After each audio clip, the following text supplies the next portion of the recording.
Alors, bonjour tout le monde, bienvenue à cette édition d'un séminaire midi du Centre interuniversitaire de recherche sur la science et la technologie, le CIRST.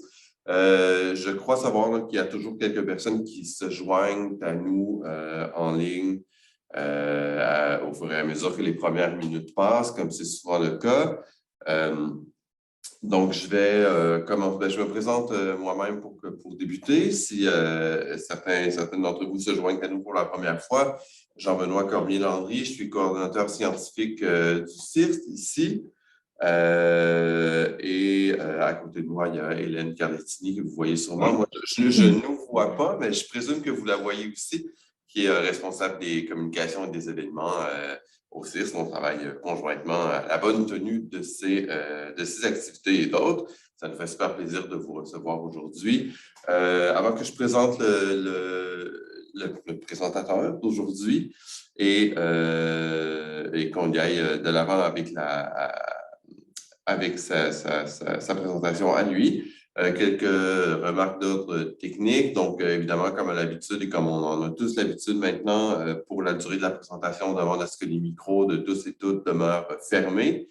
C'est une séance qui est enregistrée pour éventuellement être transmise ou rendue disponible, si on veut, via la médiathèque du CIRST avec d'autres vidéos, donc sur notre chaîne YouTube et sur notre site Internet du Centre.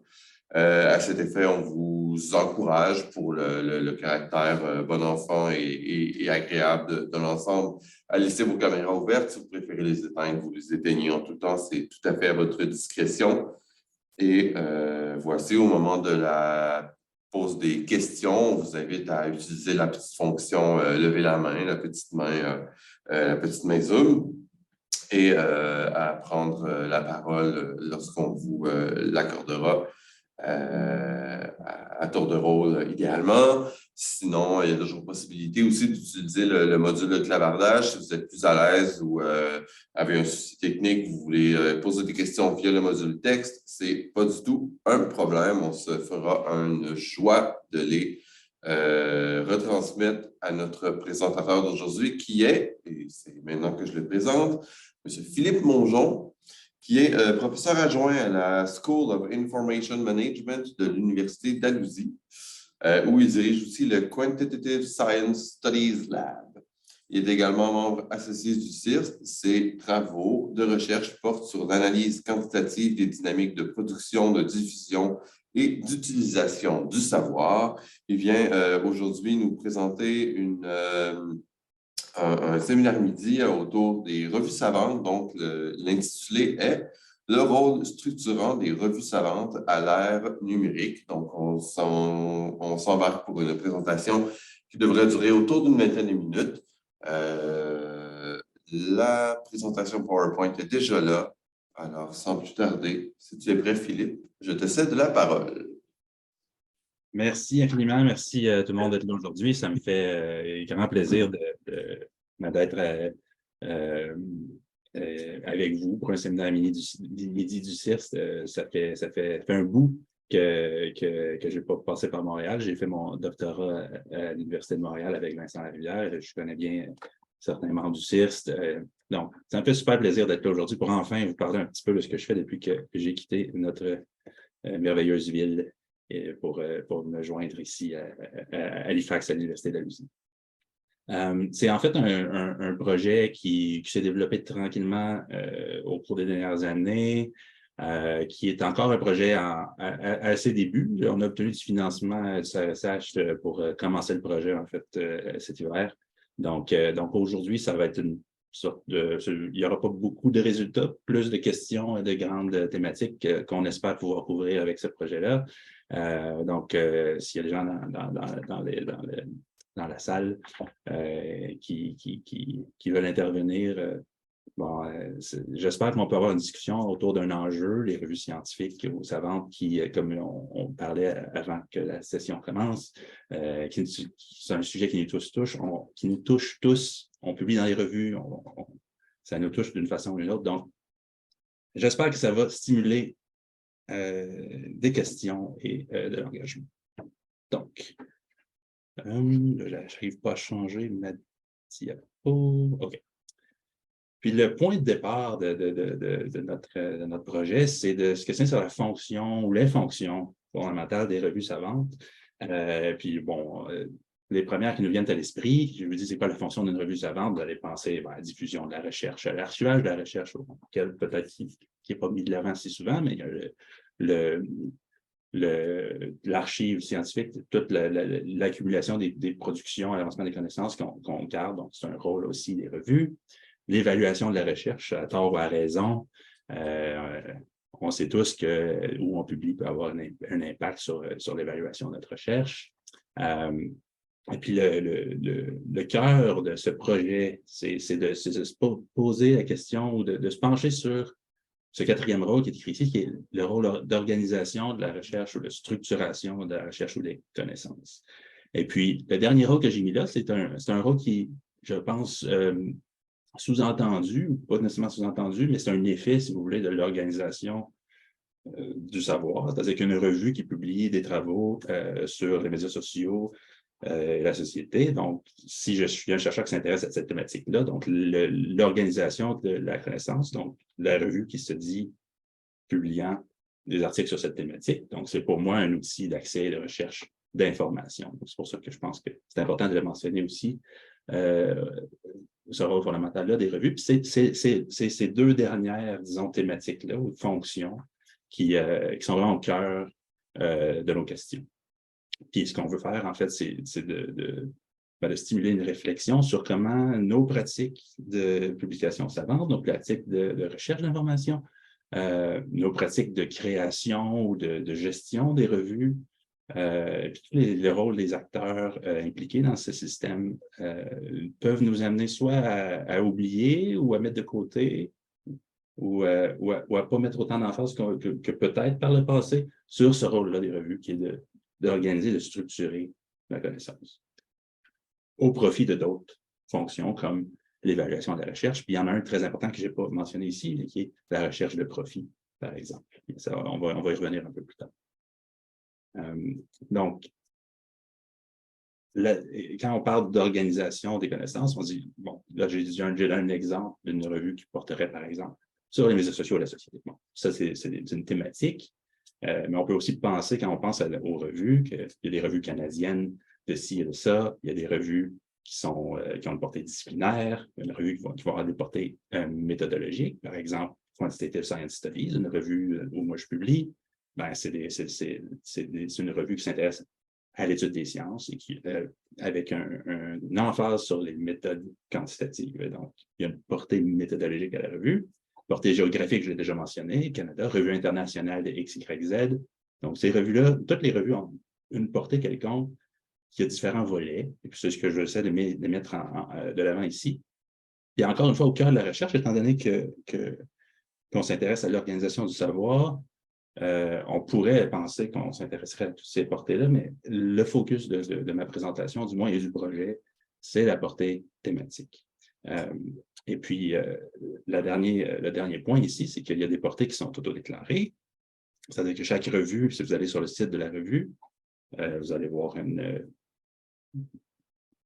page avec de l'information sur quelle est la portée, si vous voulez, que j'appelle ici portée autodéclarée. Vous pourriez lui donner un autre nom de la revue. Et puis, ce que moi, je veux faire, étant un bibliométricien de formation, je m'intéresse à essayer de mesurer, si vous voulez, ces portées-là avec des données empiriques. Un exemple de portée autodéclarée. Donc, ça c'est une question que vous pourriez répondre quand on arrive à la période des questions, mais je ne sais pas à quel point on a, en tant que chercheur peut-être établi, moi, j'ai un set de revues, je ne sais même pas c'est quoi leur portée autodéclarée, je ne l'ai même pas regardé, la portée de QSS, de Quantitative Science Studies, ou même Scientometrics, c'est une autre revue dans laquelle je publie beaucoup. Je ne m'attarde pas à ça, c'est la revue de notre domaine. C'est intéressant de penser justement déjà ici l'importance de cette portée-là. Si je ne l'ai jamais vraiment consulté, est-ce que ça remet en question ce rôle fondamental-là de la revue et comment il se génère ou il se crée à l'aide de ce type de déclaration. bon, je pense que la plupart des gens sont peut-être au courant des portées de la revue, mais bref, je suis peut-être l'exception. Mais c'est un exemple ici qui dit, bon, ben, une revue sur le Meat Science qui spécifiquement s'intéresse aux propriétés de la viande et des mammifères. Et donc, ça nous guide en tant que lecteur. Hein, ça nous guide à penser que bon, si on cherche de l'information là-dessus, c'est une revue pour nous. En tant que chercheur, c'est une revue où on peut publier nos travaux si on fait de la recherche sur les propriétés de la viande des mammifères. Et donc, c'est la fonction même devant nous de la revue comme outil de structuration ou de collection de travaux qui sont reliés entre eux pour des raisons disons, de construction de communauté, mais aussi de recherche d'information. Donc, c'est là le cœur de mon sujet. Et puis, bon, voici un graphique. On rentre dans le cœur du sujet. Comment, ça, ce que je viens de vous montrer, c'est une portée autodéclarée, un texte sur la page de la revue. Là, j'aurais dû prendre Meat Science pour faire l'exemple, mais ce n'est pas Meat Science. Ce que je vous présente, c'est une façon, c'est des travaux que j'ai fait expérimentaux il y a quelques années, pour essayer de voir comment on peut opérationnaliser ce concept de portée dans une mesure empirique qui fait en sorte qu'on serait capable de mesurer, si vous voulez, l'étendue de la portée d'une revue. Donc, il y a des revues qui auraient des portées qui sont très spécifiques et d'autres qui ont des revues qui sont plus larges. Et puis, vraiment, on pourrait mesurer ça. Donc, l'exemple ici, c'est qu'on prend deux publications. En fait, il y a deux étapes. La première étape, c'est de voir que en fait, la première étape, c'est on présume qu'une revue ayant un scope, une portée limitée, aurait tendance à avoir des articles qui se ressemblent. Donc, tout le modèle que je propose ici, c'est basé sur la similarité entre les articles qui sont publiés dans une revue. Donc, une revue à thématique très étroite aurait en principe des articles qui se ressemblent beaucoup, plus qu'une revue avec une portée étendue.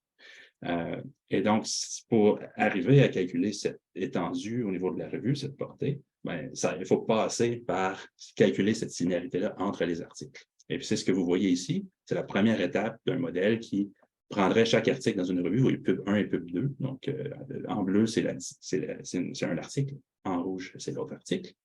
Et ce que vous voyez, c'est la distribution des similarités, de la similarité du texte de cet article-là avec tous les autres articles qui sont publiés dans la même revue, dans la même année. Donc, on a une distribution de similarité. Puis, on voit que l'article 1, c'est-à-dire que l'article 1 est à droite, le 2 est à gauche, c'est pas pratique, mais l'article bleu, en moyenne, a une similarité avec les autres articles de la revue, de 0.156. Qu'est-ce que ça veut dire 0.156? Je ne sais pas, mais je sais que c'est plus faible que 0.317, ce qui voudrait dire que la publication numéro 2 aurait une similarité moyenne avec les autres articles plus élevée que l'article 1, ou l'article bleu, l'article rouge, l'article orange, peu importe.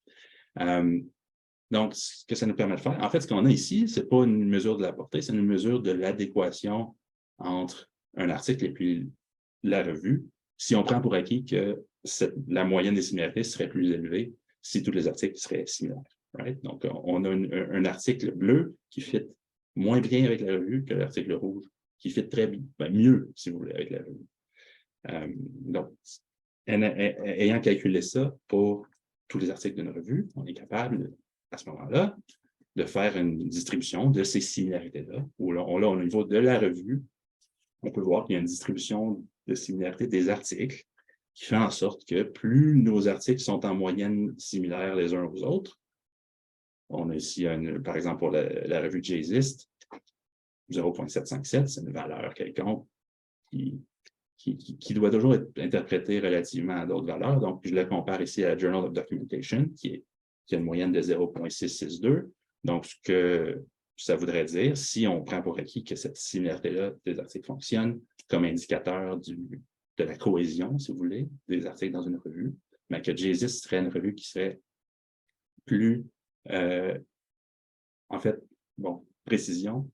J'ai inversé ici la distance pour que plus la moyenne est élevée, plus l'étendue est large. Je trouvais que ça faisait plus de sens à grande valeur, à plus grande étendue. Et donc, JASIS, c'est une revue qui couvre des thématiques plus larges, peut-être, en principe, si l'indicateur fonctionne, que la revue Journal of Documentation, qui aurait une thématique plus spécifique. On parle ici d'une thématique qui n'est pas déclarée, donc on publie ici et ça. C'est vraiment basé sur ce que les gens publient dans la revue et puis à quel point ces publications-là se ressemblent ou non et sont dispersées au niveau du langage. Ça va jusque-là? Donc, et puis ça, c'est notre mesure, en fait, qui reste à développer et à tester. Donc, ça, c'est un travail qui va, dans le fond, démarrer réellement cet hiver. Donc, c'est juste une petite exploration ici. Mais c'est ça le principe, c'est qu'on est capable de mesurer cette portée-là. Une fois qu'on a un indicateur qui fonctionne assez bien pour mesurer cette portée des revues, on est capable alors de prendre cette variable-là, donc le score de similarité, qui est notre mesure de la portée, et puis de la mettre dans un modèle qui va nous permettre d'essayer d'explorer quels facteurs ou les grandes tendances qui vont faire en sorte que ces portées-là des revues vont avoir tendance à se,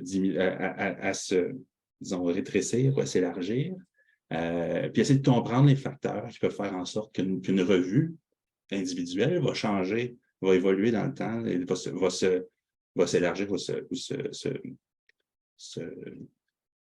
se rétrécir. Bon, vous voyez ce que je veux dire. Donc, c'est l'idée d'avoir un indicateur qu'on peut ensuite utiliser dans des modèles statistiques pour essayer de comprendre qu'est-ce qui vient influencer cette cohésion des revues. Donc, il y a plein de questions qui peuvent émerger à ce moment-là. La première, c'est pas une question, c'est la première partie de l'agenda de recherche qui commence cet hiver, c'est de continuer le travail empirique, de développer l'indicateur, de le tester, et puis de générer des mesures pour des ensembles plus grandes revues, puis disons, jouer dans les données. Donc ça va. Mais après, comme je disais, les questions fondamentales du projet, c'est comment notre contexte actuel peut peut-être mettre de côté ce volet structurant ou cette fonction structurante des revues. Parce que quand je dis fonction structurante des revues, on s'attend à ce que les revues aient une portée quelconque, puis que si effectivement on a des revues qui se déclarent, disons, spécifiques, ben on devrait en théorie avoir une concentration des articles qui portent sur des thématiques dans certaines revues. Donc, et puis ça, on sait que ça existe déjà. Il y a la loi de Bradford qui existe depuis, bon, on la connaît. Mais qu'est-ce que je veux dire?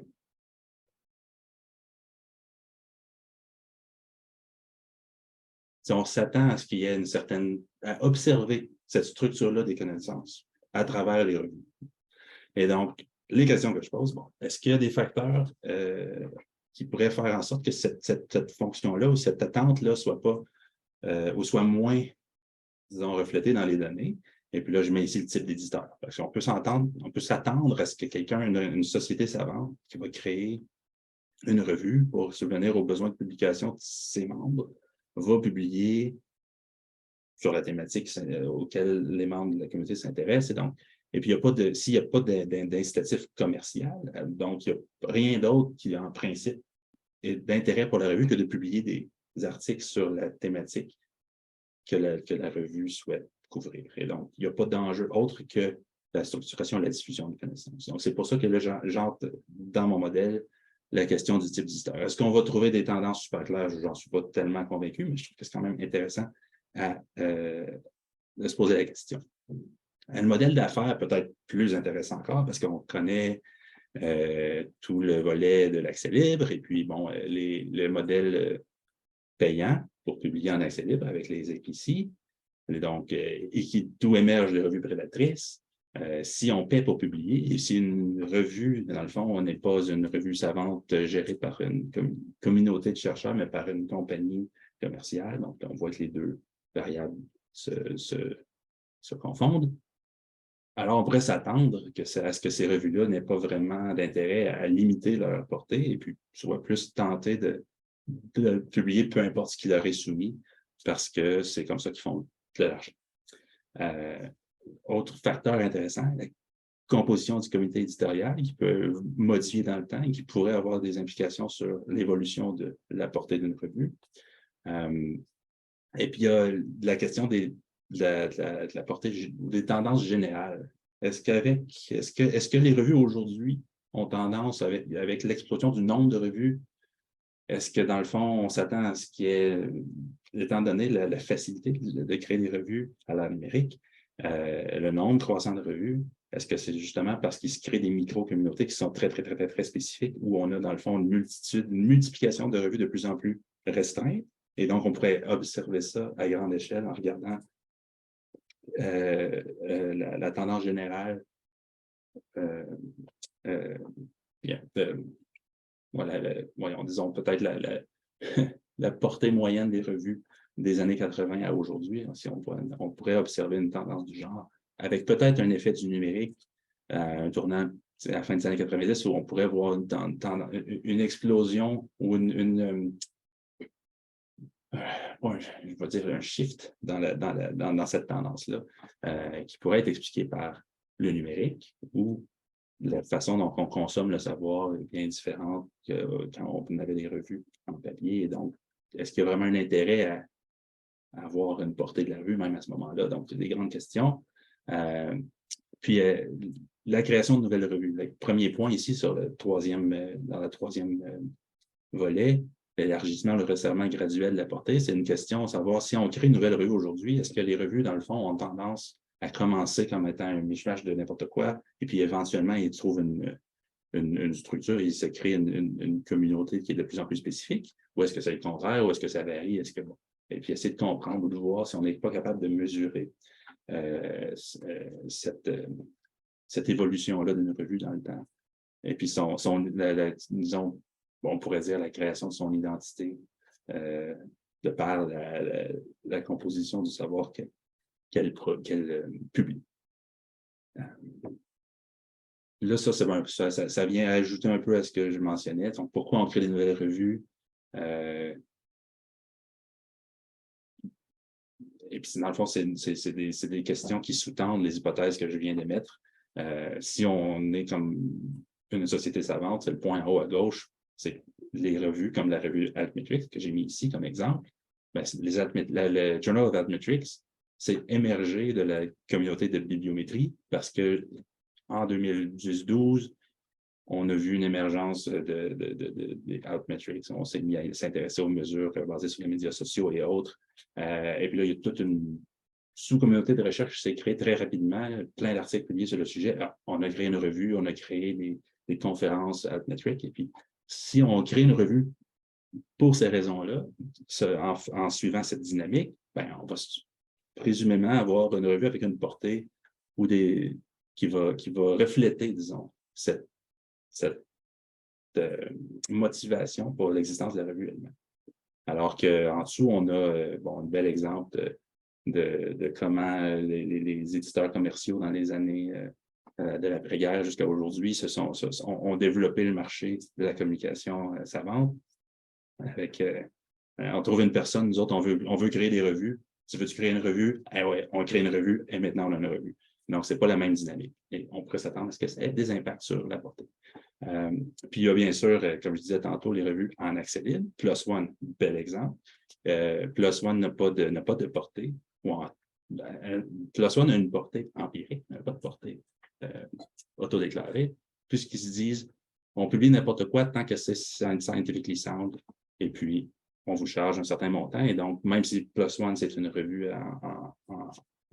c'est une non-profit, on peut se questionner sur sur la pratique elle-même. Ce n'est pas le sujet de la présentation.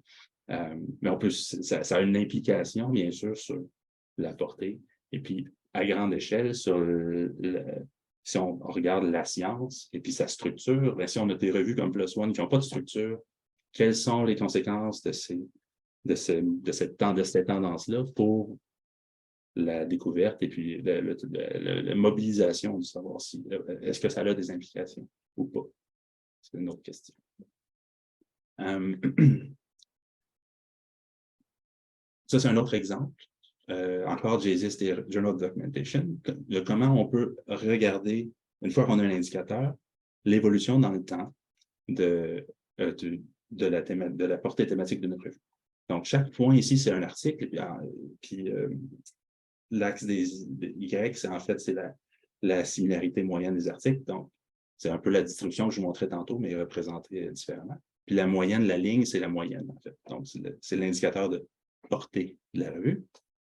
Puis on peut voir encore que JSIS a une portée plus large que Journal of Documentation. Mais on peut aussi voir qu'en 2002, ou à partir de la fin des années 90, soudainement, il y a comme une grosse... la revue Journal of Documentation, semble s'être rétrécie ou large. Sa thématique, c'est précisé. Hein? Puis ce qui est intéressant, c'est qu'en 2002, il y a un changement d'éditeur. Je ne sais pas si ça explique l'ensemble de ce qu'on voit là, mais il y a des dynamiques intéressantes où on change l'éditeur et puis soudainement, la revue va prendre une direction spécifique qui va avoir un impact sur l'étendue des articles qu'elle publie. Et puis, c'est quelque chose que je trouve assez intéressant d'observer, puis qu'on peut, dans le cadre du projet, explorer à plus grande échelle avec d'autres revues, puis voir si on ne peut pas observer des tendances du genre dans d'autres disciplines, etc. Et puis, le deuxième volet du projet, en fait, c'est que là, j'ai parlé beaucoup de la portée de la revue, de l'importance des facteurs au niveau de la revue. Mais là, comme je vous ai mentionné tantôt, la première partie, c'est de calculer l'adéquation article-revue, donc le journal fit, que j'appelle. Puis ça, c'est une autre question qui est intimement liée à celle de la portée de la revue, parce que mathématiquement, elles sont inséparables.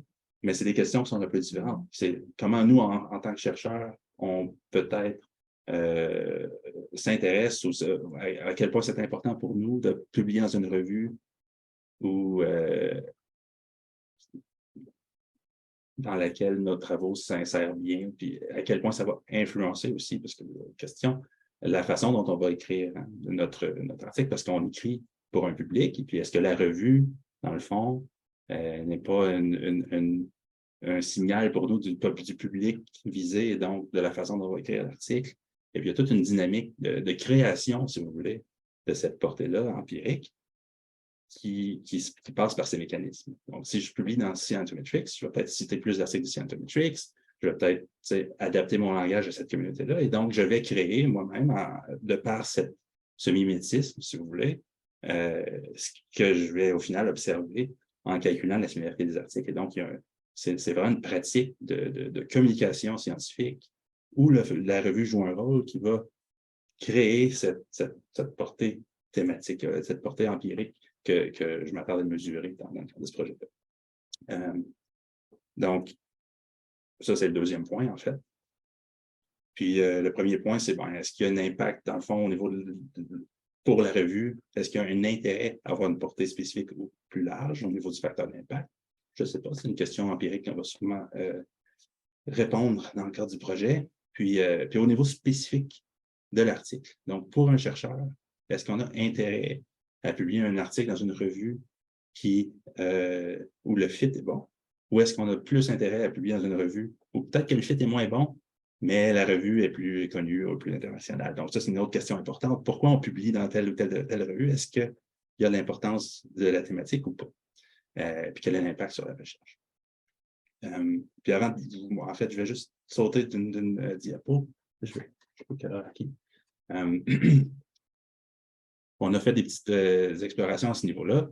Ce que vous voyez, dans le fond, c'est la relation entre l'adéquation à la revue, donc le journal fit, puis l'impact scientifique mesuré par les citations. Puis ce que ça semble démontrer, c'est que plus effectivement l'article fit dans la revue, dans cette portée, plus le nombre de citations est élevé. Non. C'est quelque chose qu'on va aussi développer davantage dans le cadre du projet. Donc, un intérêt, semblerait-il, à publier où ça fit, qui fait plein de sens. Puis là, je voulais juste revenir pour le dernier point. Parce que le dernier point, c'est que si on a une étendue quelconque, une portée, Et puis, il y a des articles qui fit très, très bien, ou qui sont au cœur, si vous voulez, des thématiques de la revue. Il y a des articles qui sont au milieu, qui vont être la plupart des articles, puis il y a des articles qui ne fit pas, hein, parce que chaque revue, parce que c'est une distribution, il y a des articles nécessairement qui sont à la queue de la distribution, qui, dans le fond, ne sont pas tellement similaires aux autres. Ça soulève encore des questions. C'est quels sont ces articles-là? Est-ce que c'est parce que c'est des chercheurs qui sont juniors, qui n'ont pas encore peut-être adopté le langage de la communauté, parce que c'est une question de langage? Est-ce que c'est des chercheurs d'autres disciplines qui publient dans nos revues? Est-ce que c'est autre chose? Est-ce que c'est des chercheurs établis qui, dans le fond, peuvent publier n'importe où par le fait qu'ils sont établis? Et donc, le journal fit, pour eux, en tant qu'auteurs, n'a pas d'influence sur le peer review et la décision de publier. Donc, il y a tous des facteurs sociodémographiques, en fait, qui pourraient influencer là où ils pourraient expliquer, si vous voulez, des articles qui ne fitent pas dans les revues. Je ne sais pas exactement ce qu'on va trouver, mais je trouve que c'est une question qui va être super intéressante. Et puis là, je pense que je parlais déjà beaucoup. Je ne sais même pas comment, je ne sais pas où on est au niveau du temps, mais nous sommes à la conclusion. Donc, je voulais juste ramener le fondement du projet, qui est de se questionner sur les rôles fondamentaux des revues, s'ils sont encore valides aujourd'hui. Donc, évidemment, l'avancement du savoir, rôle fondamental de la recherche, la revue savante et diffuser le savoir et la portée thématique et la revue empirique sert à structurer ce savoir-là pour le bien d'une communauté de pratique, mais aussi une communauté d'utilisateurs et de lecteurs. Et puis, le but de tout ça, c'est de creuser tout ça, de sortir des données empiriques qui vont nous guider, disons, nous donner des signaux qui vont nous amener à peut-être mieux comprendre comment les tendances actuelles de publications scientifiques, commerciales, accès libre, etc., les outils de recherche, les outils en ligne de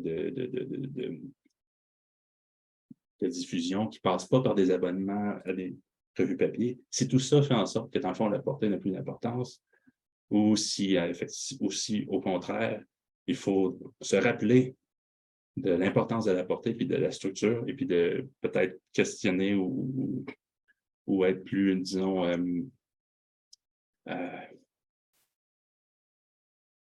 faire attention à là où on s'en va avec nos pratiques actuelles, où à mon avis, les intérêts de la science ne sont pas toujours, et des chercheurs ne sont pas toujours au premier plan. Donc, c'est ça. Est-ce que la science peut continuer comme ça ou est-ce qu'on est en train de se perdre dans une économie politique où la science elle-même n'a pas le rôle le plus important? Bon, voilà. Je m'arrête là. Discussion, bienvenue. Merci beaucoup Philippe pour ce premier parcours de... je vois Kevin qui applaudit. Merci Kevin! Merci pour ce premier tour de table du projet qui effectivement est fort intéressant et fort pertinent. Je pense que ça montre bien là, comment le chantier est grand pour déjà trouver les bonnes lunettes pour observer, puis des bons outils pour aller essayer de mesurer ce qui peut se mesurer, puis faire le tri dans tout ça. Moi, j'aurais certainement une question qui me viendra en cours de discussion, mais j'aimerais commencer, maintenant que j'ai fait mes remerciements, par ouvrir les questions à l'Assemblée, à la salle Zoom. Donc, je n'en vois pas. Je ne sais pas, Hélène, tu peux mettre la fenêtre pour nous, participants, comme ça, on va pouvoir voir si quelqu'un se lance. Il ne faut pas être timide. Soyez pas timide.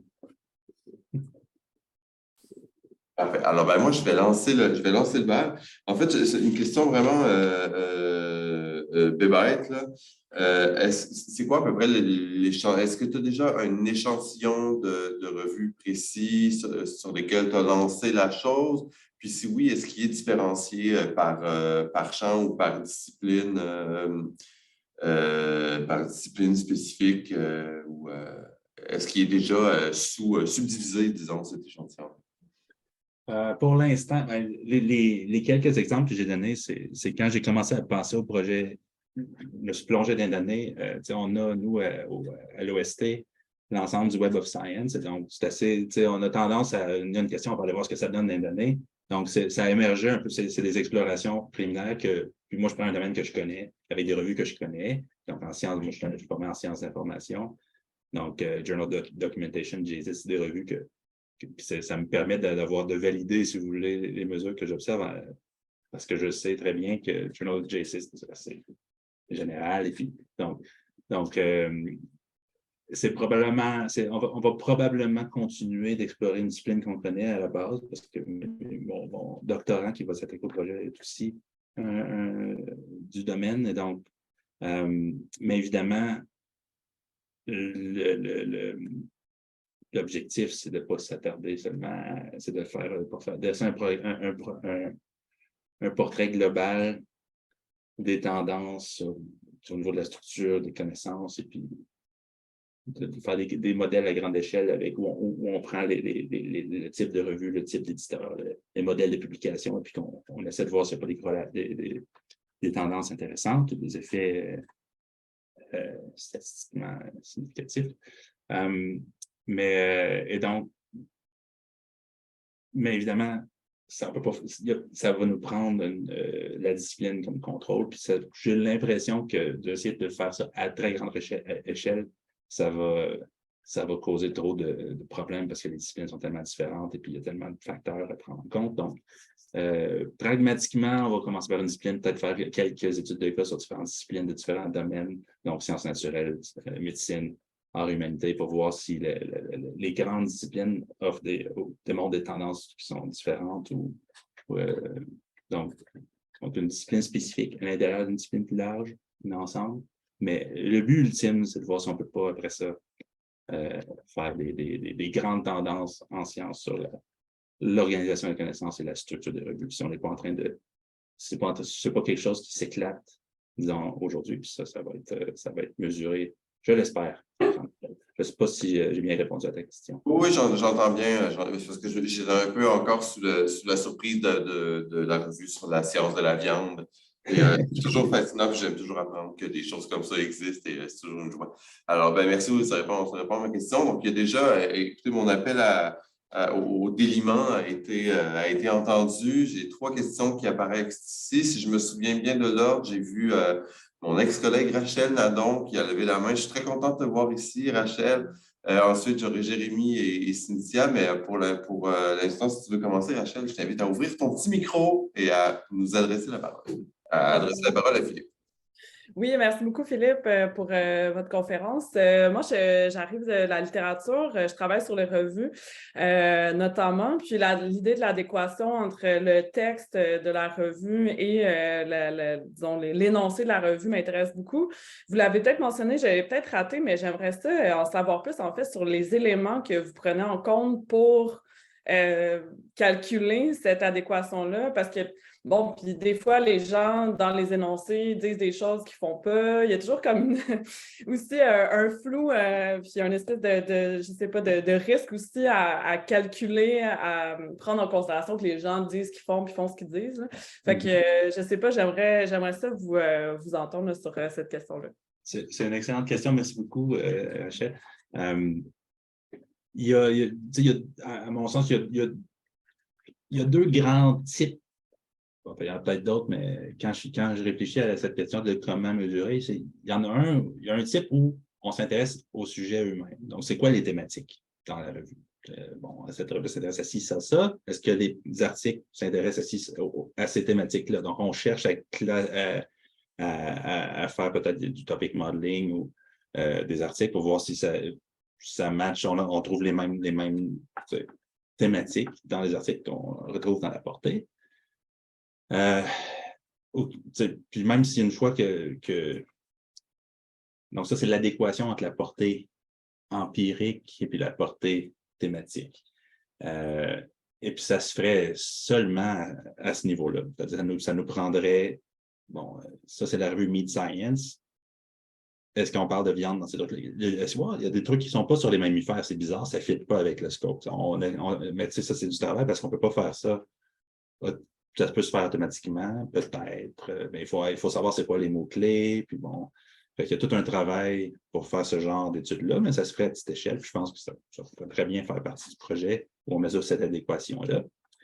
L'adéquation qui m'intéresse plus, ou dans le fond, sur laquelle j'ai les travaux actuels où on focusé, c'est une adéquation qui est agnostique au niveau de la thématique elle-même.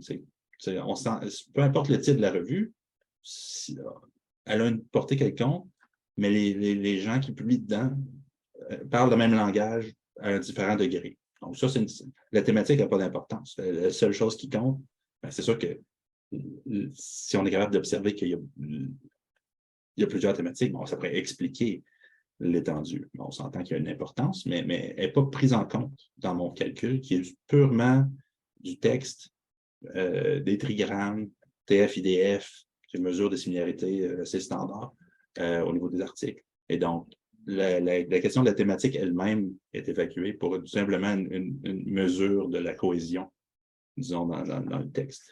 C'est les deux volets, les deux sont possibles, ça répond à différentes questions, les deux sont intéressantes aussi, je pense. Merci. Merci Philippe pour la réponse ainsi formulée. Sur ma petite liste, j'avais Jérémy. Après Jérémy Dion, est-ce que tu m'entends? Oui, bonjour, merci, c'était super intéressant, là, c'est le genre de truc à laquelle je m'intéresse ces temps-ci, fait que c'est rafraîchissant d'avoir une présentation là-dessus. J'avais peut-être une question plus comme technique, puis une autre plus conceptuelle sur laquelle on pourrait réfléchir ensemble. Ma première question, c'est que je pense peut-être avoir manqué un fragment de la présentation, mais je me questionnais pourquoi on utilise en fait la moyenne plutôt que comme une autre statistique qui pourrait plus renseigner sur, comme, disons, l'étendue ou l'écart dans l'utilisation des mots. Puis ma deuxième question, c'est, en fait, ça porte sur mettons, les sciences sociales et humaines. Est-ce qu'ils sont un peu pas voués à avoir une portée plus large? Parce que je ne serais pas surpris que dans les sciences sociales humaines, il y ait vraiment une plus grande variété dans les trigrammes, puis même s'il y a ces trigrammes-là, ils sont polysémiques, en fait, et qu'il y a comme une plus grande polysémie conceptuelle. Puis ça pourrait peut-être causer des enjeux, même si on ne fait pas de comparaison interdisciplinaire. Clairement, on ne comparerait pas sciences sociales humaines à une autre science plus pure, disons. Mais même à l'intérieur, j'ai l'impression que ça pourrait causer des enjeux là, comme élargir artificiellement la portée. Voilà. C'est deux bonnes questions. La première, c'est bon, la première partie du projet, c'est de se pencher sur les indicateurs eux-mêmes. Là, la moyenne, effectivement, c'est une moyenne, ça a des mesures d'étendue.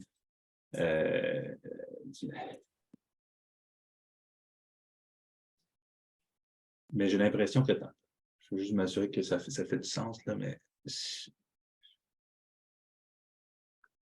ouais. En tout cas, la réponse, c'est oui, ça fait partie de nos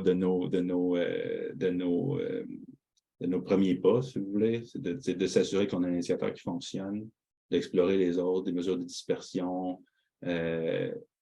Puis, on va faire une validation empirique avec des revues qu'on connaît pour voir si ça fait du sens. Donc, il y a tout un volet qui va être développé cet aspect-là pour avoir des indicateurs qui sont plus robustes, parce qu'effectivement, je pense que la moyenne fonctionne quand même assez bien, mais c'est peut-être pas le meilleur indicateur, et puis celui qu'on va utiliser au final. Mais ça me permettait quand même de faire ma présentation aujourd'hui, puis de voir qu'il y a quand même quelque chose à observer. On peut voir des écarts, des revues, des changements, et donc ça a lancé le projet, et puis donc on va tester différents types d'indicateurs pour voir ce qui convient mieux. Peut-être qu'on va se rabattre sur des trucs qui tiennent compte de la thématique elle-même. Bref, fait que ça va peut-être changer. Fait que c'est une bonne question, c'est un bon point.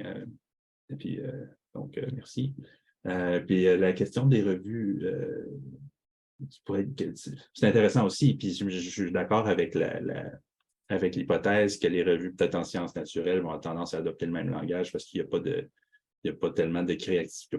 On ne s'attend pas à autant de créativité dans le langage, si on veut. Une revue en art et humanité, où l'individu, dans le fond, et son discours, c'est l'individu et la recherche le discours sont intrinsèquement liés, si vous voulez. Il n'y a pas cette distance-là entre le savoir et la personne qu'on retrouve dans les autres sciences. Et donc, il n'y a pas intérêt à faire à s'adapter, adapter son discours à celui des autres. On veut se distancier. Et donc, j'imagine que ces revues-là vont avoir tendance à être complètement éclatées parce qu'on ne cherche pas à dire la même chose, on cherche mais il va y avoir quand même des thématiques où on va se parler entre nous. Donc, je m'attends à ce qu'il y ait une certaine portée, qu'elle soit effectivement probablement plus large. Est-ce que c'est un problème? Je ne pense pas nécessairement. Je trouve que c'est justement une belle observation.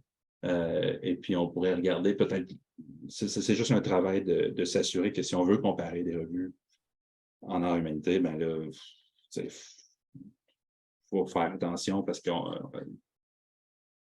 ça va pas dépendre.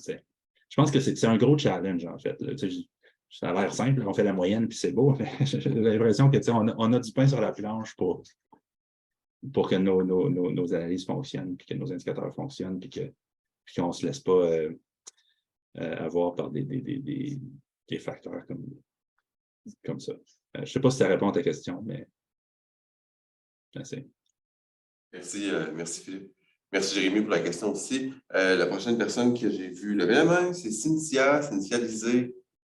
Bonjour Oui, Cynthia. bonjour. Moi, je suis bibliothécaire en soutien à la recherche à l'UQAM, puis j'ai le dossier du soutien aux revues dans ma cour, entre autres. Là. Puis, c'est ça, je trouve ça super intéressant là, justement qu'on problématise le rôle structurant des revues. C'est vraiment ça qui m'a accroché. Puis, je me questionnais si dans la méthodologie, il y a quelque chose de prévu pour peut-être essayer de cibler l'aspect langue. On parle, oui, une revue peut avoir une portée nationale, mais je veux dire, les revues qui sont nationales, mais de langue anglophone, ne vivent absolument pas la même réalité que les revues d'autres langues. Puis peut-être qu'il y aurait vraiment des différences, justement parce qu'elles sont nationales avec une expression langagière minoritaire. Peut-être que c'est justement là que le rôle structurant des revues est extrêmement important pour les sociétés concernées là, par les objets de recherche qu'elles couvrent. Puis ça se trouve que c'est beaucoup de revues qui sont sous des modèles de financement, genre Diamant, ils ont besoin de beaucoup de soutien. Bref, je ne sais pas si tu peux t'étendre là-dessus, ça m'intéresserait. C'est une super bonne question aussi. Merci, Cynthia. Puis, je pense que c'est la variable revue locale dans une langue, c'est pas l'anglais, dans des revues qui, comme vous le dites, souvent ont tendance à être modèle diamant. Et donc, c'est le type de revue qui répond à un besoin de création de communauté, qui est une des raisons dans ma diapo sur pourquoi on crée des revues, pour faire de l'argent, pour whatever, ou pour répondre à un besoin pour une plateforme pour une communauté quelconque. Là, c'est une bonne hypothèse, je pense, de s'attendre à ce que ces revues-là, peut-être, que cette fonction-là soit reflétée dans le discours, où on va retrouver une espèce de cohésion, si vous voulez, où on se parle entre nous, puis qu'on utilise le même langage, alors que les revues anglophones, où c'est plus international. Donc, ça va avoir un effet sur le langage utilisé. C'est pas tout le monde qui parle anglais aussi bien, peu importe. Alors que si on publie en français, probablement qu'on est francophone. Et donc, il y a plein de petits facteurs qui vont faire en sorte que peut-être on va pouvoir observer des tendances claires entre ces catégories de revues-là. Mais c'est prévu, comme c'est vu que c'est souvent le corpus issu de Web of Science qui est utilisé dans les analyses bibliométriques. Si on veut vraiment cerner ces réalités-là, il faut peut-être étendre le corpus à autre chose. Est-ce que ça, c'est prévu dans votre méthode? Oui, c'est prévu. Okay. Ici, à mon labo, on a passé complètement à OpenAlex, je connaissais peut-être OpenAlex, c'est une nouvelle, c'est le Microsoft Academic Graph qui a été repris par R Research, l'organisation non lucrative qui, en tout cas. Donc, OpenAlex, vous ne connaissez pas, allez regarder ça. C'est un indice de citation ouvert, tout est ouvert. Et puis, il y a beaucoup de bruit, il y a des sortes de trucs là-dedans qui ne sont pas nécessairement des articles scientifiques, puis les métadonnées sont moins bonnes, mais ça couvre l'ensemble du Web of Science, l'ensemble du Scopus, et puis tout le DOAJ, donc les revues locales, nationales sont dedans, il y a les revues francophones, etc. Donc, on va être capable, en principe, de faire ce genre d'analyse, puisqu'on a une base de données qui est plus inclusive avec laquelle on travaille. Ouais, je sais qu'on a beaucoup de revues francophones qui ne sont pas encore dans le DOAJ. On est dans le processus là, des intégrés, mais par contre, avec comment dire, la plateforme co.sas, toutes les revues érudites, dans le fond, versent leur contenu. Fait que peut-être que ça, vous pourriez utiliser ce corpus-là pour être sûr d'aller chercher. Il y aurait moyen de faire une étude particulière sur le corpus d'érudits et de Coalition Publica. Mais bon, ça. Je ne fais pas partie des plans, mais si ça intéresse quelqu'un, je peux collaborer là-dessus. Ouais, c'est parce que je sais qu'actuellement, en tout cas, on a beaucoup de revues francophones qui ne sont pas encore dans le DOAJ, puis c'est pour ça qu'on a un projet de collaboration. Puis j'ai reçu un courriel il n'y a pas longtemps transmis par une revue comme quoi Open Edition est dans le même processus. Puis c'est 50% de leurs revues francophones qui ne sont pas dans le DOAJ non plus. Fait, il y a quand même en tout cas, ça a documenté là, dans la métaux, c'est quoi les angles morts, effectivement. Après, j'aurais une autre question, mais je vais laisser la parole peut-être au prochain. On reviendra à toi, Cynthia, sans problème. Merci beaucoup pour ta question. J'avais Simon qui avait levé la main. Bonjour, Simon. Bonjour. Salut, Simon. Philippe, merci pour la présentation. Je suis conseiller principal chez Érudit en recherche. Fait que la question de Cynthia, je trouve très intéressante. Puis en lien avec ça, je me demandais s'il y a une possibilité, si on considère, mettons, les revues en sciences humaines et sociales, d'ajuster une méthodologie pour mettre ensemble des articles de plusieurs revues d'une même discipline pour voir, en fait, un peu inverser, en fait, de voir s'il y a une réelle différence entre certaines revues ou est-ce qu'il peut y avoir une redondance entre des revues, dans le fond, qui publient essentiellement sur les mêmes sujets, donc plutôt de sous-diviser d'abord en revues, voir s'il y a des différences, mais de mettre tous les articles ensemble et de voir si on peut séparer en fonction des revues. La question se pose, selon moi, parce qu'il y a beaucoup de revues canadiennes en sciences humaines et sociales, des centaines et des centaines qui ne sont pas très connues, pas très visibles. Et il y en a beaucoup qui vont très bien, qui publient des dizaines d'articles par année, mais il y en a aussi beaucoup qui ont de la misère à trouver des articles à publier ou carrément doivent arrêter la publication. Fait que ça peut être intéressant. Est-ce que ce sont des revues qui sont peut-être, c'est plate à dire, mais c'est un peu redondantes dans leur thématique? Juste peut-être, je ne sais pas si tu as des idées là-dessus. Oui, il y a 2-3 points là, que tu soulèves qui sont je vais commencer par le dernier, c'est que effectivement, s'il y a une revue qui démarre ou une revue qui a du mal à publier, ben, c'est quelque chose qui est difficile à observer, disons, à grande échelle, mais quand on a un contexte où, par exemple, érudit, où on peut voir qu'il n'y a pas beaucoup d'articles, donc est-ce qu'on va être capable de créer, si vous voulez, une communauté, pas de pratique, mais une discussion où on va aller chercher tout ce qu'on peut, puis là, ça va être un peu éclaté, puis bon. Fait que moi, je m'attendrais à ce justement, on peut. Ou ça va être une micro-communauté qui est juste trop petite. Fait que tout le monde se parle entre eux, mais ils sont juste 4, puis ça ne fait pas une revue qui publie beaucoup. Et puis donc, mais il y a aussi la question de pourquoi on crée des revues. S'il n'y a pas de besoin à la base, il y a quand même une prémisse dans le point de vue sociologique. Quand Yves Gingras parle de la création des revues, c'est parce qu'à un moment donné, il y a une masse critique qui se crée. Là, il y a trop d'articles. Là, ça vient se mêler. Là, on est assez gros, on va se partir à autre chose. Là, il y a une revue qui naît et qui va servir une communauté qui est déjà là. Donc là, j'ai l'impression qu'on crée des revues pour aller chercher des parts de marché ou parce qu'on devrait avoir une revue, nous autres aussi, au Canada. Puis il n'y a pas nécessairement de marché où il y a pas, la masse critique n'est pas là. Donc ça, c'est une autre, ça ne fait pas vraiment partie du projet, mais je trouve ça intéressant. La raison pour laquelle on crée des revues, je ne dis pas que les revues ne devraient pas exister, mais si on n'est pas capable de maintenir une bonne publication, c'est peut-être parce que la demande n'est pas là dès le départ, et puis là, on essaie d'aller s'attaquer à des marchés. Puis ça répond à ta première question, c'est il y a de la recherche qui se fait, et puis là, il y a des revues qui existent. Et puis là, les revues s'attaquent, si vous voulez, à des marchés.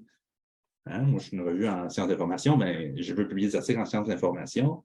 Il y a déjà d'autres revues en sciences d'information. Et puis, en me créant une nouvelle revue, dans le fond, je vais essayer d'aller chercher des parts de marché. Donc, je vais déconstruire la structure qui est existante entre les revues. Puis, je vais peut-être, dans le fond,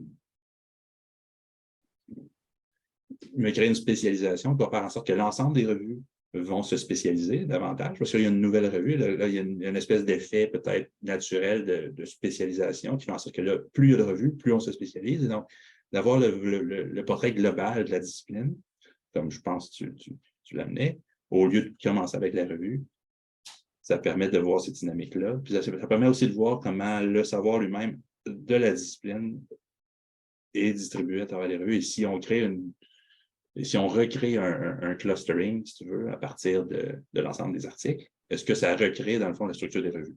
Mais probablement pas. Il va y avoir mais si les revues jouaient leur rôle, peut-être, ils pensent de façon très pure, là, il y a la revue X, la revue Y, spécialisation 1, spécialisation 2, c'est la discipline. Tous les articles, c'est parfait. Là. Donc, on aurait un clustering qui serait exactement celui des revues. Mais dans la réalité, c'est qu'on va avoir des trucs un peu différents parce que le facteur d'impact, le ci, le ça, moi j'aime mieux cette revue-là, moi j'aime mieux l'autre revue. Il n'y a pas vraiment c'est pas contrôlé, tu vois. Donc là, je m'en vais dans plein de directions, là, mais je pense que ça c'est juste pour un peu supporter ton point que de regarder l'ensemble des articles au-delà de la revue. C'est un volet intéressant qui est peut-être même le revers de la médaille, si tu veux, du projet. C'est une bonne idée d'avoir arrêté de partager mon écran. Merci. Une suggestion généreusement arrivée. Moi, dans la salle, la manière qu'on est, je ne voyais plus vraiment, puis Hélène non plus probablement, mais merci.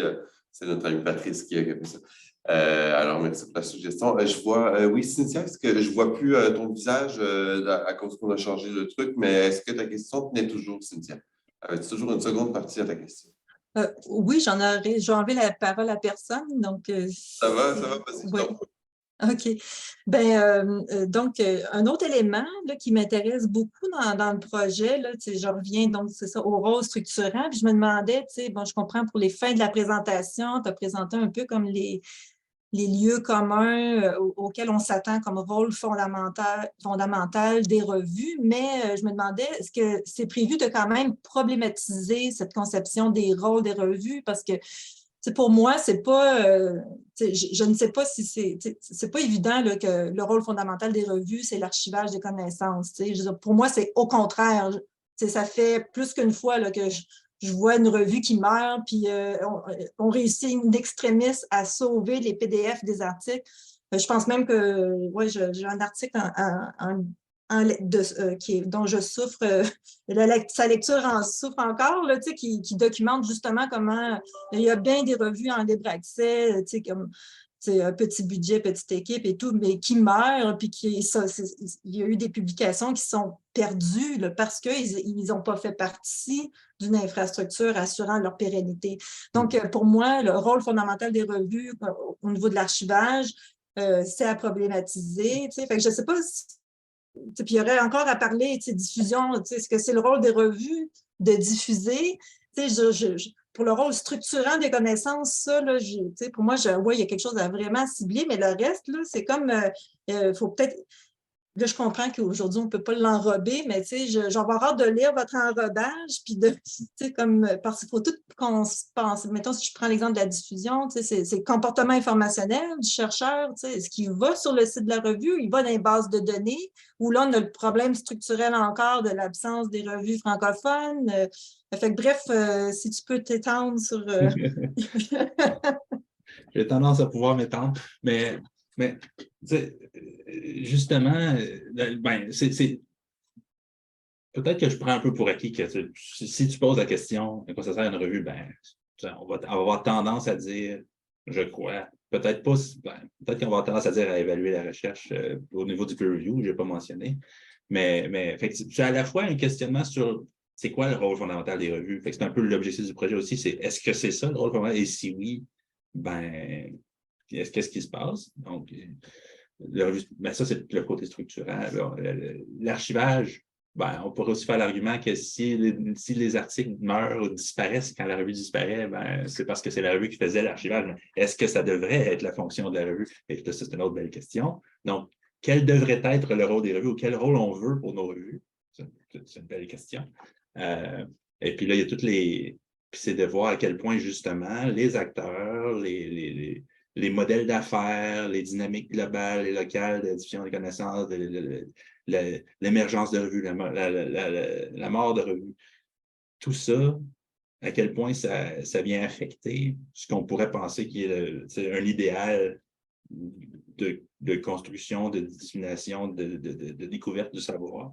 Et puis là, le rôle des revues là-dedans, puis qu'est-ce qu'on peut faire, dans le fond, pour s'assurer qu'on est capable de trouver l'information dont on a besoin. On est capable de... le rôle structurant, je pense qu'il en fait partie.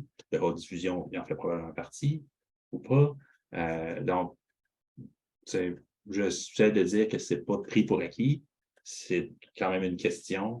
Je pense une question qu'on doit se poser collectivement, puis agir en conséquence quand on crée, quand on monte des projets en tant que board éditorial de revue, en tant qu'éditeur, érudit, tout ça.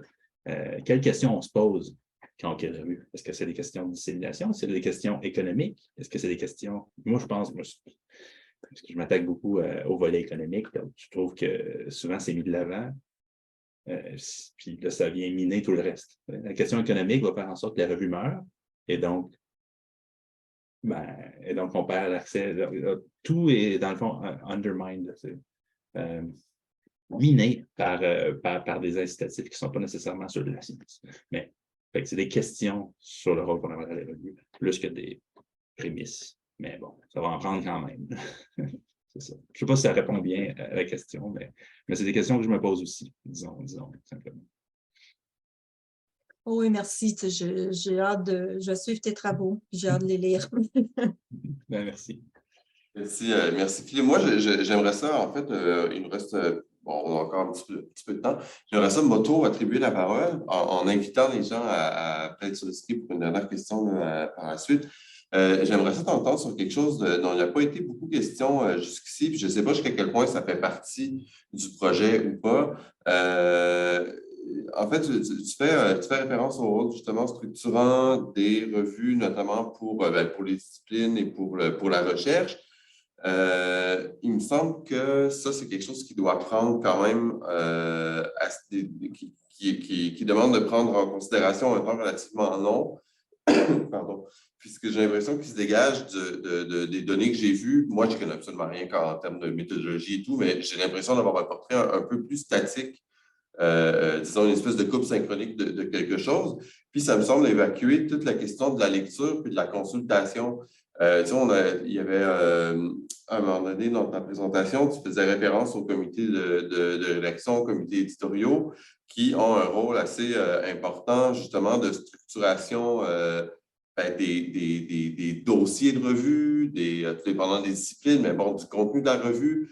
Puis, moi, je me réfère encore à des modes de lecture papier qui étaient les nôtres avant, qui, lorsqu'ils organisaient un dossier de thématique de revue, pensaient à des effets de voisinage entre des textes. Donc, ça pouvait non seulement mener à l'apparition de nouveaux objets d'étude, mais ça pouvait propulser les carrières parce qu'un jeune chercheur côtoyait un chercheur plus établi, ou ça précisait les champs, puis ça définissait une identité comme ça. Mais donc ça, c'est un objectif, puis l'objectif est noble, puis ça peut être là dans les mots-clés, mais c'est rien, et ça ne fait pas sentir ses effets tant et aussi d'autant que c'est pas lu. Est-ce que le projet prend en compte des statistiques de consultation, des parcours de lecture? Est-ce qu'il y a des outils qui existent pour calculer ça ou pour dresser des portraits? J'aimerais ça t'entendre un peu là-dessus. Désolé si j'ai été long. Non. Merci pour la question. Il y a des, je commence par la fin parce que mais il y a des données. On pourrait penser, par exemple, aux données dans les Altmetrics. On a accès au nombre de lecteurs dans Mendeley, qui est encore, faut-il que les gens utilisent Mendeley, qui est un logiciel d'organisation de référence. Donc, on peut savoir combien de personnes ont des comptes Mendeley, qui ont mis les articles dans leur bibliothèque. Donc, ce données-là existe. Il y a toujours les citations, évidemment. Bon, on se rabat souvent là-dessus en bibliométrie parce que c'est la seule indication qu'on a. Les downloads, ça ne veut rien dire ou ça veut dire c'est difficile à analyser, c'est difficile à obtenir. Donc, on n'a pas beaucoup on n'a pas vraiment un accès simple à toutes sortes de mesures de consultation et de lecture. Bien sûr, si on se cite, évidemment, là, ça fonctionne jusqu'à un certain point, puisqu'on se cite des fois sans se lire, évidemment. Et puis, il y a la question c'est la genèse. Je pense qu'au départ, tu parlais de l'analyse à plus long terme plutôt qu'un snapshot. Et puis, c'est cette genèse-là d'une identité de revue, je pense, qui peut-être se crée et peut possiblement être observée quand il y a une espèce de cohésion où on peut regarder à quel point les articles se citent entre eux.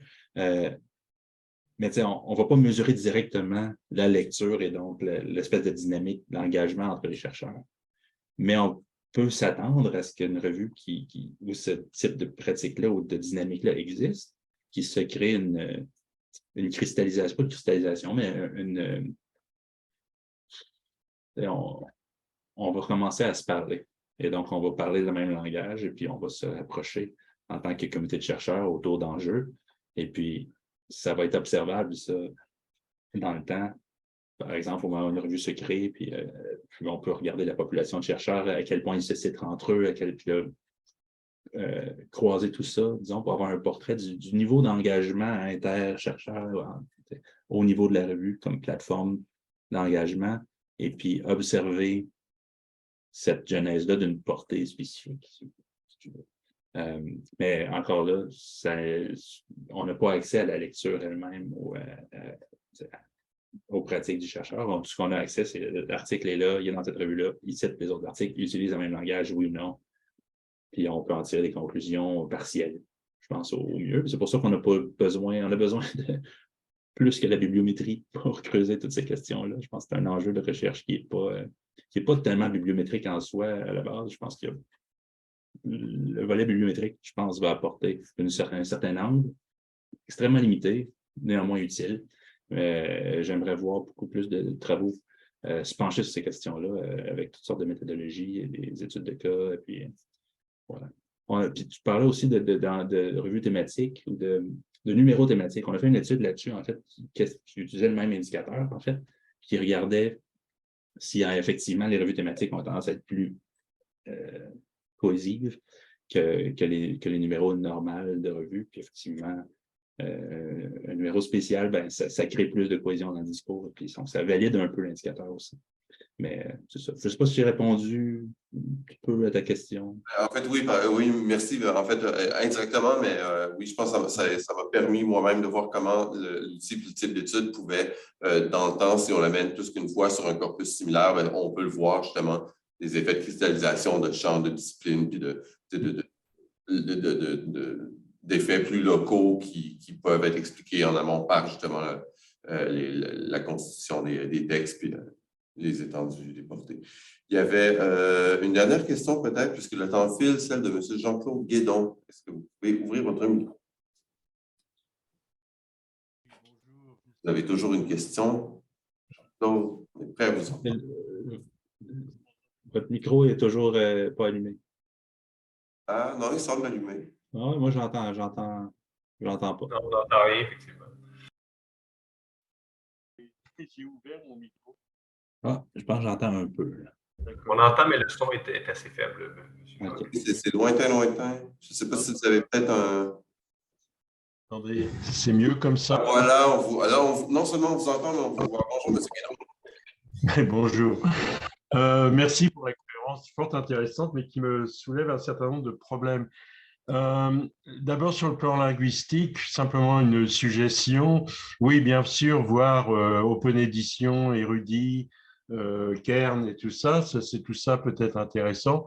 Mais je pense que les plateformes les plus actives et les plus intéressantes de ce point de vue-là se trouvent en Amérique latine avec Redalyc, avec Cielo, avec Amélica et ainsi de suite. Et je recommanderais très fortement de regarder un peu cet apport-là parce que c'est le plus riche, à mon avis. En particulier, Redalic travaille très, très fort dans le domaine des sciences humaines et c'est, je crois, un domaine à regarder. Pour la question des revues, ce qui me turlupine un petit peu, c'est que l'animal revue, non seulement change dans le temps, mais évidemment, les types de revues sont absolument incroyables. Entre le Mid-Science que vous avez mentionné, qui est très drôle au passage, et PLOS ONE, on peut se demander quel est le point commun. On est dans des univers complètement différents. Lorsqu'on regarde les grandes revues à très haut facteur d'impact comme Science ou Nature, on est là dans ce que j'appellerais des micro-PLOS ONE. Ça parle de tout et de rien, n'importe comment, etc. C'est simplement un endroit où se faire voir, en fait. Hein. Et on peut se demander aussi sur les fonctions des revues. Personnellement, moi, je questionnerais la tradition de l'évaluation vis-à-vis des revues. Oui, les revues, maintenant, ils sont utilisées pour évaluer la recherche, mais dans la tradition d'Oldenburg, c'était plutôt la certification qui était importante, l'enregistrement, la dissémination et la préservation. Ça, c'était les 4 grandes fonctions des revues dans l'école de Oldenburg, si on reprend les Philothrans. Et la question que je voudrais vous poser, parce qu'on pourrait parler, ça me plairait beaucoup un jour de m'asseoir avec vous et de discuter longuement de tout ça. Je crois qu'on a beaucoup d'intérêts communs. Ce que j'aimerais vraiment vous poser comme question, c'est dans le monde numérique, le sens profond que les revues vont jouer d'ici, disons, 10 à 20 ans, considérant que, à part le fait que les revues ont un rôle nominal essentiel pour créer des CV et aider des promotions ou à obtenir un statut dans les communautés scientifiques, les revues sont devenues en quelque sorte des éléments flous qui s'assoient sur des plateformes et qui sont gérés en fait par des intérêts qui eux-mêmes sont inscrits dans la plateforme elle-même. Il y a une algorithmique des plateformes qui se met à jouer pour mettre les revues en relation les unes avec les autres de manière extrêmement différente. Si on considère par exemple Science Direct d'Elsevier, et puis si on considère justement une plateforme comme Redalic ou Cielo. Et donc, à la limite, je suis en train d'écrire un papier, d'ailleurs actuellement pour mes amis latino-américains, qui est « Est-ce que les chercheurs ont vraiment besoin de revues ?» Peut-être. Et alors, vous avez, je crois, énoncé un certain nombre de choses qui sont extrêmement intéressantes sur les revues. C'est par exemple leur enracinement dans des communautés et leur capacité de générer des communautés. Mais ça, ce n'est qu'une facette particulière de certaines revues à certaines époques de leur histoire.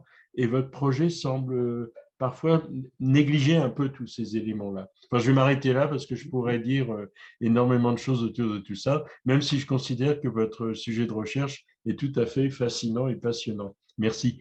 Merci à vous. Je pense que vous soulevez une des grandes difficultés du projet, c'est, comme vous le dites, c'est la diversité des revues, la diversité des disciplines, des contextes locaux. C'est pour ça que j'ai bien l'impression que ça va être difficile de faire des études, disons, à très large échelle qui vont montrer des grandes tendances parce qu'il va se perdre là-dedans, ces nuances-là. Et puis, au final, je pense que des études ciblées, comme vous le dites, sur les revues en Amérique latine, où effectivement, c'est le berceau du modèle Diamond, où ouais, c'est comme Cielo et tout ça. Donc, le modèle Diamond, c'est une étude de cas parfaite. Parfaite, c'est pas le bon.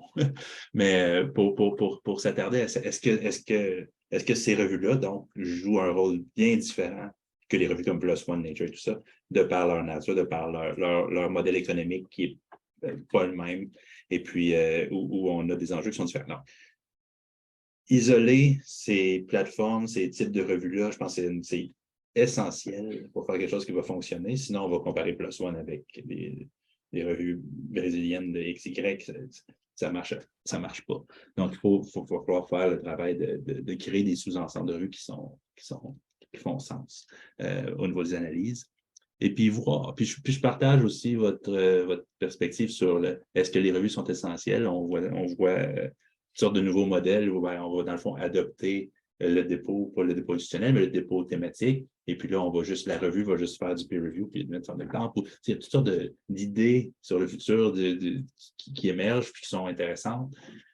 Donc, ben, d'où la question. C'est plus une question qu'une prémisse. Quel est le rôle structurant des revues à l'ère numérique? Est-ce que la revue, dans le fond, est vouée à ne plus jouer ce rôle? Ou est-ce qu'il y a un rôle de la revue? Et c'est une question qu'on va se poser, je pense. Et puis là, comme vous l'avez aussi dit, ça dépend du contexte. Et les deux types de revues existent probablement. Et donc, mais comment s'assurer, ou si ce qu'on veut, c'est des revues qui jouent un rôle structurant des créations de communautés, ben, il faut se doter des moyens de faire en sorte que ce modèle-là persiste et qu'on ne se ramasse pas seulement avec des plus one puis des archives avec des exemples de peer review qu'on paye 2000 $ pour obtenir, ce qui est aussi ridicule à mon avis, mais bon. Et donc, ben, je partage beaucoup de vos propos, de vos idées. Puis, est-ce que j'ai répondu à au moins un ou deux points? Je ne sais pas s'il y a autre chose que j'ai raté sur lesquels vous voudriez que je m'étende. Non, pas particulièrement. C'est le format et la plateforme Zoom ne se prête pas à un discours étendu et approfondi sur des questions complexes. Non, je pense que vous avez répondu aussi bien qu'on peut le faire dans ce genre de circonstances, mais simplement pour dire qu'effectivement, essayer de faire du slicing and dicing, un peu comme diraient les anglophones, pour arriver à circonscrire des sous-problèmes bien précis pour régler des comparaisons qui, autrement, n'auraient pas beaucoup de signification. Je crois que ça va être essentiel à la bonne marge de votre projet. Et là-dessus, je pense que vous êtes suffisamment aguerri et bon vous-même pour savoir faire tout ça. Je n'ai pas d'inquiétude à ce sujet-là. C'est simplement que je voulais le souligner et le marquer. Le problème est gigantesque. Et je crois que vous avez raison également de ne pas essayer de faire une macro-étude d'emblée, parce que ça, c'est le casse-gueule intégral, je pense, précisément à cause de cette énorme diversité dont, je dirais, non seulement on n'en connaît pas l'ampleur, mais on ne connaît même pas toutes les dimensions de cette diversité. Et je crois qu'il est important de travailler là-dessus en même temps et en parallèle et se nourrir les uns les autres par les résultats que vous avez. J'aurais peut-être une petite question subsidiaire. Je ne sais pas si j'ai le temps. Est-ce que je peux Oui, on se permet la dernière question. Ensuite, on ira vers la conclusion, mais il n'y a pas de souci. On y va pour une petite rapide. Je l'autorise. Merci, vous êtes gentil. Je me posais des questions sur justement cette façon de créer ces rapports entre textes. C'est un problème qui est en train de naître de façon intéressante parce que j'ai lu un article récemment extrêmement passionnant où quelqu'un critiquait la façon d'évaluer les revues par le facteur d'impact et des métriques de ce genre-là, en disant toutes ces métriques ignorent quelque chose d'important, c'est la capacité d'innover, la nouveauté dans les revues. Or, si une revue a une capacité d'innover et de nouveauté, ça va se traduire quelque part dans le langage et ça va se marquer par justement un affaiblissement de la portée à ce moment-là. Et je me demandais comment vous réagissiez à ce genre de questions. J'aurais tendance à penser que l'innovation au niveau des revues ne passe pas nécessairement par le langage. On peut avoir des modèles, le overlay journal, au niveau comment on appelle le peer review, des micro-publications, ou des choses comme ça qui vont briser un peu peut-être la structure, mais peut-être que le langage lui-même n'en sera pas. Excusez-moi, mais je ne parle pas de l'innovation de la revue, je parle d'innovation dans la recherche. Dans la recherche elle-même. Okay. Et donc là, si vous avez un discours de recherche qui est en train d'évoluer avec des ruptures genre paradigmatiques dans les meilleurs des cas, là, vous allez tomber sur des cas de figure qui vont être difficiles à capturer avec le type d'outils que vous avez en main. Ouais, je pense que dans ce cas-là, c'est encore plus intéressant. Hein. Si on se rapporte à la question du journal fit, où un article va être positionné dans la portée de la revue, ben, on pourrait s'attendre à ce que les articles qui sont les plus dissimilaires au reste auraient peut-être seraient plus cités, peut-être, mais dans le fond, mes études préliminaires démontraient le contraire. Mais, donc, ça peut peut-être se mesurer. Ben, il y a plein d'études en bibliométrie qui essaient de mesurer ça, l'innovation, puis ils mesurent l'interdisciplinarité puis l'innovation, c'est les mêmes indicateurs. Fait qu'on ne sait pas ce qu'on mesure. C'est assez fascinant. Fait que c'est quelque chose de différent. Hein. On ne sait pas ce que c'est, mais c'est différent. Est-ce que c'est l'innovation? Est-ce que c'est quelqu'un qui ne sait pas ce qu'il fait? On ne sait pas trop. Ça ne fit pas avec le reste. Ça, on sait ça. Fait que c'est assez dur à capter de façon bibliométrique, l'innovation. On le sait par après. Les articles les plus cités parce qu'ils ont gagné le prix Nobel. On pourrait rétroactivement aller voir si l'article, à ce moment-là, ne fitait pas dans le discours normal. Et puis ça serait intéressant de faire a posteriori, mais peut-être on ne peut pas détecter l'innovation lorsqu'elle arrive, je pense, du moins pas très bien avec les indicateurs bibliométriques. Je vais vous envoyer l'article auquel je mentionnais, je vous l'enverrai par courrier et puis on pourra en discuter par courriel ou par d'autres moyens. Bien, parfait. Merci pour vos questions. Merci. Alors, puisque le temps file pour tout le monde, je vais être le gars plate qui va devoir commencer à mettre fin aux échanges. Avant tout, par exemple, je voudrais prendre le temps de remercier Philippe de s'être prêté à l'exercice. Ça a été fort éclairant. Je pense que si les revues sont aussi ou étaient, peut-être à une autre époque, d'avoir avant tout un endroit où lire et se lire entre nous, je pense que ça a été l'occasion justement de faire des belles discussions puis de montrer justement le caractère porteur d'une communauté qui se retrouve autour d'un même objet. Donc, espérons que la portée a été correcte et adéquate. Donc, merci beaucoup, Philippe, pour cette conférence. Plus spécifiquement, peut-être pour les membres du CIRST qui sont avec nous dans la salle et encore plus peut-être pour les membres de la communauté étudiante, je prends un petit 10 secondes pour vous inviter à notre prochain rendez-vous, qui est un atelier carrière avec Marco Blouin, qui est directeur général à la Direction générale de la science et de l'innovation. Donc, un employé un représentant de la fonction publique provinciale, si je ne me trompe pas, qui sera avec nous au campus 1000 de l'Université de Montréal le mercredi 7 décembre pour un atelier carrière qui va présenter un peu quelques défis, quelques opportunités d'emploi ou de carrière en lien avec les STS étendus, disons, à tout le reste. Ce qui sera suivi, comme il n'y a pas de hasard, d'un atelier de bibliométrie qui est donné par Vincent Larivière, qui sera aussi dans les mêmes locaux et qui sera retransmis en ligne. Donc, le 7 décembre à 14h, je vais simplement laisser un petit mot là-dessus. Un gros merci à tous et à toutes de vous être joints à nous.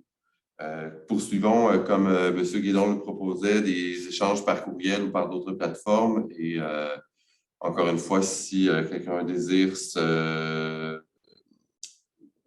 avoir accès à nouveau à la présentation d'aujourd'hui, elle sera, si tout va bien, rendue disponible par la médiathèque du CIRST sur notre site Internet. Alors, encore une fois, Philippe, merci. Ça a été un grand plaisir. Merci à vous. Ça m'a fait plaisir. Au revoir tout le monde.